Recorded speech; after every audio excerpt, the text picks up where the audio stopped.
भाई की कहानी। कहानी का शीर्षक है मगर और सियार। एक थी नदी, उसमें एक मगर रहता था।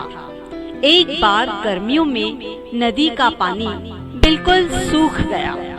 पानी की एक बूंद भी नहीं बची। मगर की जान निकलने लगी। वह न हिल-डुल सकता था और न चल ही सकता था। नदी से दूर एक पोखर था। पोखर में थोड़ा पानी था, लेकिन मगर वहाँ जाए कैसे? तभी उधर से एक किसान निकला। मगर ने कहा, ओ किसान भैया, मुझे कहीं पानी में पहुँचा दो, भगवान तुम्हारा भला करेगा। किसान बोला, पहुँचा तो दूं, पर पानी में पहुँचा देने के बाद कहीं तुम मुझे पकड़ तो नहीं लोगे? मगर ने कहा, नहीं, मैं तुमको कैसे पकड़ूंगा? किसान ने मगर को उठा लिया। वह उसे पोखर के पास ले गया और फिर उसको पानी में छोड़ दिया। पानी में पहुँचते ही मगर पानी पीने लगा। किसान खड़ा खड़ा देखता रहा। तभी मगर ने मुड़कर किसान का पैर पकड़ लिया। किसान बोला, तुमने कहा था ना कि तुम मुझे नहीं खाओगे, अब तुमने मुझे क्यों पकड़ा है? मगर ने कहा, सुनो, मैं तो तुमको नहीं पकड़ता, लेकिन मुझे इतनी जबरदस्त भूख लगी है कि अगर मैंने तुमको नहीं खाया तो मर जाऊंगा। इससे तो तुम्हारी सारी मेहनत ही बेमतलब हो जाएगी। मैं 8 दिन का भूखा हूँ। मगर ने किसान का पैर पानी में खींचना शुरू किया। किसान बोला, जरा ठहरो, हम किसी से इसका न्याय करा लेते हैं। मगर ने सोचा, चलो अच्छी बात है, थोड़ी देर के लिए ये तमाशा भी देख लेते हैं। उसने किसान का पैर मजबूती के साथ पकड़ लिया और कहा, हाँ, पूछ लो, जिससे भी चाहो उससे पूछ लो। उधर से एक बूढ़ी गाय निकली। किसान ने उसको सारी बात बताई और पूछा, बहन, तुम ही कहो, यह मगर मुझको खाना चाहता है, क्या इसका ये काम ठीक कहा जाएगा? गाय ने कहा, मगर तुम किसान को खा लो, इसकी जात ही बुरी है। जब तक हम दूध देते हैं ये लोग हमें पालते हैं, लेकिन जब हम बूढ़े हो जाते हैं तो हमें घर से बाहर निकाल देते हैं। क्यों भाई किसान, मैं ठीक कह रही हूँ ना? मगर किसान के पैर को जोर से खींचने लगा। किसान बोला, जरा ठहरो, हम किसी और से भी पूछकर देखते हैं। वहाँ एक लंगड़ा घोड़ा चल रहा था। किसान ने घोड़े को सारी बात सुनाई और पूछा, कहो भैया, क्या ये अच्छा हो रहा है? घोड़े ने कहा, मेहरबान, अच्छा नहीं तो क्या बुरा है? जरा मेरी तरफ देखिए, मेरे मालिक ने इतने सालों तक मुझसे काम लिया और जब मैं लंगड़ा हो गया हूँ तो मुझे घर से बाहर निकाल दिया। आदमी की जात ही ऐसी है। मगर भैया, तुम तो इसे खुशी खुशी खा लो। मगर किसान के पैर को जोर जोर से खींचने लगा। किसान ने फिर कहा, जरा ठहरो, थोड़ा सा ठहर जाओ, अब एक किसी और से पूछ लेते हैं, फिर तुम मुझको खा लेना। उसी समय उधर से एक सियार निकला। किसान ने कहा, सियार भैया, जरा हमारे इस झगड़े का फैसला तो करते जाओ। सियार ने दूर से ही पूछा, क्या झगड़ा है भाई? किसान ने सारी बात बताई।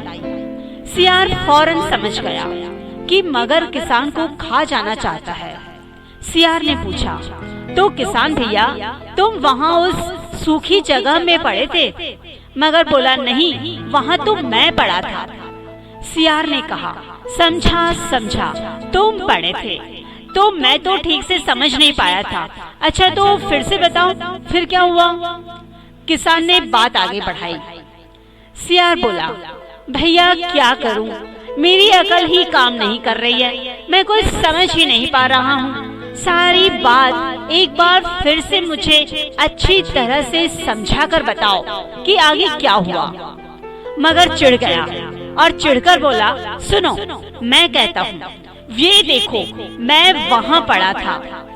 सियार अपना सिर खुजलाते खुजलाते बोला, कहाँ, किस तरफ? मगर ताव में आ गया। उसने किसान का पैर छोड़ दिया और वह दिखाने लगा कि वो वहाँ पर किस तरह से पड़ा हुआ था।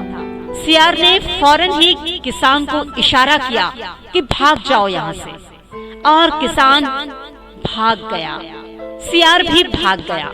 भागते भागते सियार ने मगर से कहा, मगर भैया, अब मैं समझ गया कि तुम कहाँ और किस तरह से पड़े थे। अब ये बताओ कि बाद में क्या हुआ। लेकिन मगर तो छटपटाता हुआ वहीं पड़ा रह गया। सियार पर अपने दांत पीसने लगा। वह मन ही मन बोला, कभी मौका मिला तो मैं इस सियार को उसकी चालबाजी की सजा जरूर दूंगा। इसने आज मुझे ठग लिया है। कुछ दिनों बाद चौमासा शुरू हुआ। नदी में जोरू की बाढ़ आई। मगर नदी में जाकर रहने लगा। एक दिन सियार नदी पर पानी पीने के लिए आ रहा था। मगर ने उसे दूर से देख लिया। मगर किनारे पर पहुंचा और छिपकर दलदल में बैठ गया। न हिला न डुला, सिर्फ अपनी 2 आंखें खुली रखी। सियार ने मगर की आंखें देख ली। वह वहां से कुछ दूर जाकर खड़ा रहा और हंसकर बोला, नदी नाले के दलदल को 2 आंखें मिली। नदी नाले के दलदल को 2 आंखें मिली। सुनकर मगर ने एक आंख मीच ली। आंखें मटकाते हुए सियार ने कहा, नदी नाले के दलदल की एक आंख बची। नदी नाले के दलदल की एक आंख बची। सुनकर मगर ने दोनों आंख मीच ली। सियार बोला, ओहो हो, नदी नाले के दलदल की दोनों आंखें भी गई। नदी नाले के दलदल की दोनों आंखें भी गई। मगर समझ गया कि सियार ने उसको पहचान लिया है। उसने कहा, कोई बात नहीं, आगे कभी देखेंगे। बहुत दिन बीत गए, सियार कहीं नहीं मिला। एक बार बहुत पास पहुंचकर सियार नदी में पानी पी रहा था।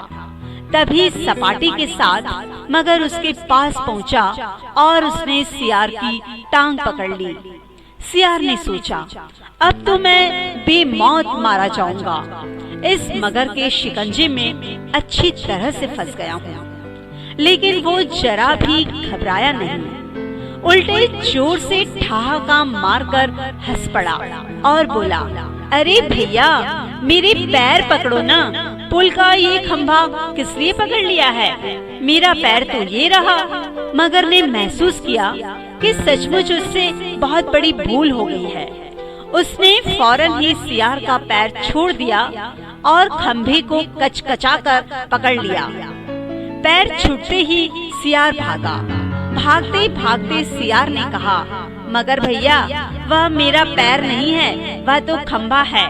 देखो देखो देखो, मेरा पैर तो ये रहा। फिर सियार ने उस नदी पर पानी पीना बंद कर दिया।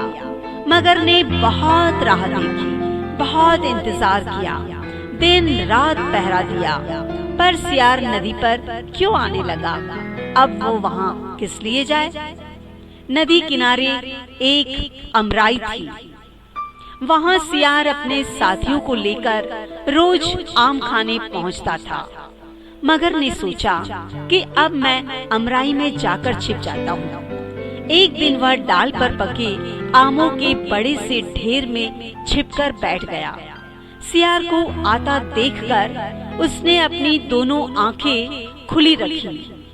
हमेशा की तरह सियार अपने साथियों को लेकर अमराई में पहुंचा। फौरन ही उसकी निगाह 2 आंखों पर पड़ी और उसने चिल्लाकर कहा, भाइयों सुना, यहाँ बड़ा ढेर सरकार का है, इसके पास कोई जाना मत, सब इस दूसरे ढेर के आम खाना। इस बार भी सियार मगर की पकड़ में नहीं आया। मगर ने सोचा, अब तो मैं इस सियार की गुफा में जाकर ही बैठ जाता हूँ, वहाँ तो वह पकड़ में आ ही जाएगा। एक बार सियार को बाहर जाते देखकर मगर उसकी गुफा में जा बैठा। सारी रात जंगल में घूमते भटकने के बाद जब सवेरा होने को आया तो सियार अपनी गुफा में लौटा।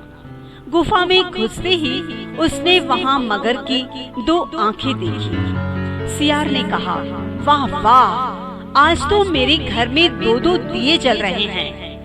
मगर ने अपनी एक आंख बंद कर ली। सियार बोला, अरे रे, एक दिया तो बुझ गया। मगर ने अपनी दोनों आंखें बंद कर ली। सियार ने कहा, वाह, अब तो दोनों ही दिए बुझ गए। अब इस अंधेरी गुफा में कौन जाएगा? चलो किसी दूसरी गुफा में जाता हूँ। और सियार वहाँ से चला गया। आखिर मगर उकता कर उठा और वापस नदी में पहुँच गया। सियार फिर कभी उसकी पकड़ में नहीं आया। अभी आप सुन रहे थे